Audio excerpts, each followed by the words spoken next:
batang-bata pa kami, magkasama na kami ni Mark. Yung hilat niya ng bituka niya, halos parehas kami. Mas maganda lang yung akin.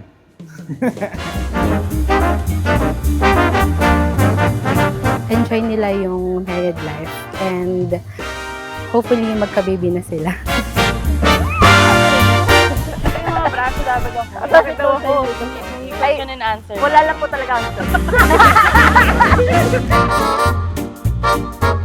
Very kalog, simple, and masaya.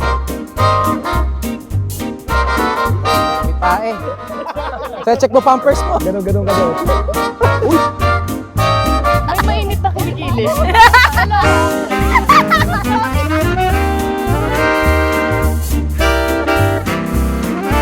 Thank you kahit napaga kayo ng 4 hours. Kasi kailangan nyo talaga mag-practice hindi tayo pwede magpatalo sa mga girls. Mamaya, give it your best shot, ha? Walang yuyupe, walang mahihiya, lahat gigiling. Belongs to everyone.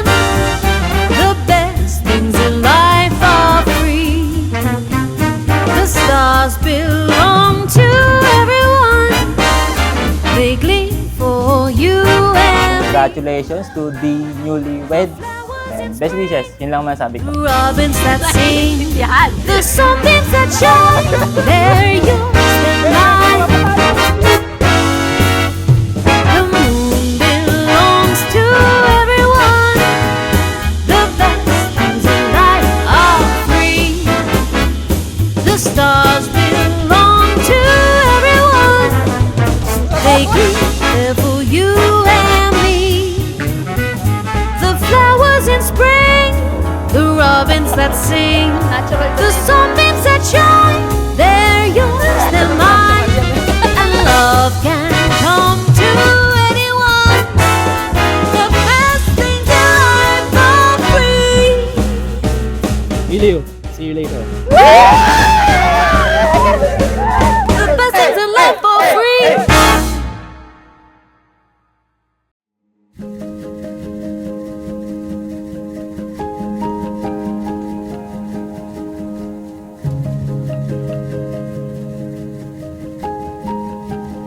Hello, Mika.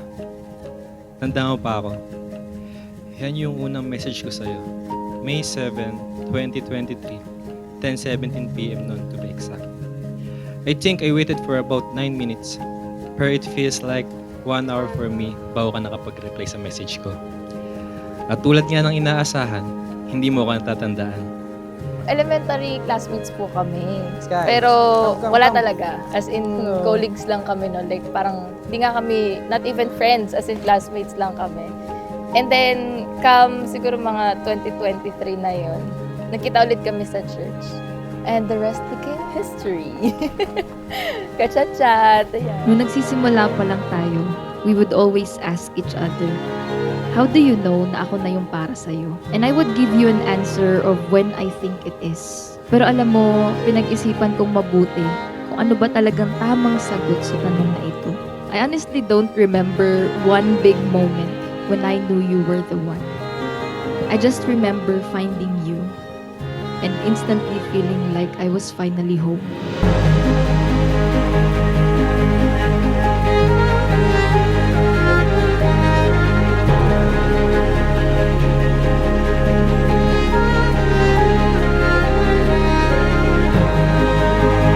Ang hirap. Hindi ko kaya. Nilikha ng Diyos una si Adan at pagkatapos ay si Eva. Sinasabi ng Biblia na ang babae ay nilikha para sa lalaki at siya'y sumasagisag ng kababaang loob, kagandahan at kahinahunan na siyang dapat niyang katangian. Dito na si Marian Rivera.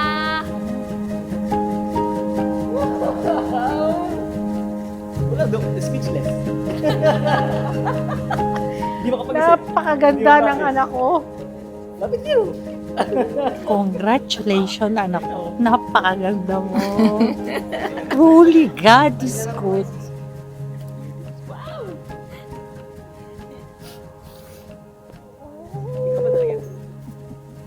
Alam ko, binigay yan ng Lord.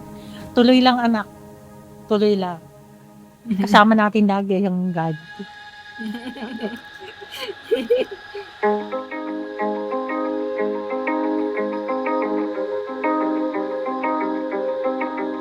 na si Bini Mika!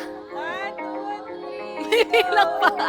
She's very patient and speaks her mind. So, alam namin na if hindi na kami thinking right, she will tell it to us. Muli kami pinagtagpo ng Lord sa COG Silang Premier Plaza. And doon na nag-start lahat ng story. The rest is history na. Ang lalaki ang puno at ang babae ang putong.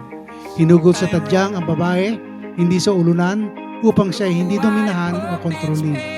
Hindi sa paanan, upang siya hindi tapak-tapakan. Siya ay hinugot sa tagiliran upang maging kapantay. Sa ilalim ng bisig, upang siya ay pakaingatan. Malapit sa puso, upang siya ay pakamahalin, upang siya ay tangi at pakaibigin. Thank you sa lahat-lahat simula pagkabata hanggang sa paglaki. Hindi nagbago yung pagmamahal niyo at saka yung pag-prepare niyo lahat ng gamit namin. Thank you sa paghahatid sa amin ng mga bata pa kami araw-araw at sundo, pagdadala ng pagkain. At syempre sa pagluluto araw-araw, ganoon pa din siya pa din hanggang ngayon. So ako naman. Thank you, Mi, for everything you've done. Alam ko mahirap yung mga pinagdaanan natin, Mi. But the Lord is good. Amen. Every single day. Kahit kailan hindi siya nagkulang sa atin. And thank you, Di, for providing for the family. Parang nananalamin. I know, mistakes are in the past. Pero mahal na mahal kita, Di. Thank you na. Pagdilin. I'm believing in long reaching. I'm leaning in and I'm hanging on. I'm still out here and I'm still moving along, still wondering. I'm still. Choosing you today is the easiest thing I have ever done. But my real promise to you is for the quiet mornings, the ordinary afternoons, and the difficult seasons ahead. I will choose you every single day, without pause, without doubt, and without hesitation. Mark, this is now your moment. You may now kiss the bride. I am not certain that I know. The wedding has now ended. Let us now celebrate and let us rejoice. Where I go, You gave me a new definition of home. A home where true understanding is. A home where you accept me beyond my mistakes. A home where we choose to love each other every day.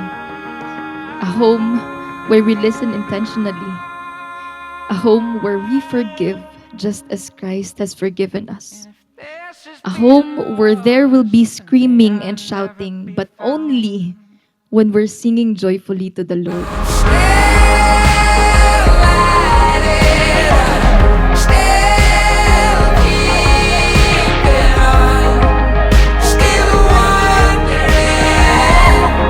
For all the days of my life, my heart is entirely yours. Ikaw at ikaw lang ang mamahalin sa habang buhay, aking giliw.